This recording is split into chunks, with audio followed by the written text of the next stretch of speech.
মস্তিষ্কটা খেও না, তাহলে শীঘ্রই দাস হয়ে যাবে তোমরা। খুনিরা হাদি ভাইয়ের দাস হয়ে গিয়েছে, কারণ তারা গুলিটা করেছিল হাদি ভাইয়ের মাথায়। তারা আজন্ম দাস হয়ে থাকবে। কিন্তু আমরা যারা জীবিত আছি, আল্লাহর কসম করে বলছি, আমরা হাদি ভাইয়ের আদর্শকে আমাদের বুকে ধারণ করব, লালন করব। যারা বারবার আধিপত্যের কথা বলে আমাদের দেশকে অস্থিতিশীল করতে চায়, আমরা তাদের দাঁত ভাঙা জবাব দিব।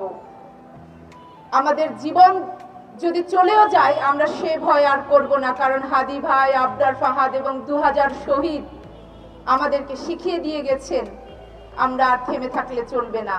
আজকে অনেক মায়েদেরকে এখানে আমি কাঁদতে দেখছি। 32 বছরের হাদি এমন একজন নেতা, তার একটা বক্তব্য আপনারা দেখবেন ইউটিউবে।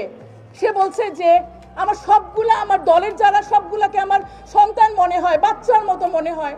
সুবহানাল্লাহ, একটা বাচ্চা বয়সী ছেলে তার অনুসারীদেরকে বলছে, তার দলের লোকদেরকে বলছে তার বাচ্চা মনে হয়।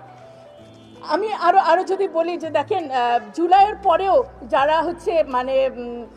পথচ্যুত হয়ে গেছে, হ্যাঁ, কিন্তু তাদের সাথে তিনি বন্ধুত্ব করে রাখতে চেয়েছে। সে আফসোস করেছে, একসাথে হতে চেয়েছে।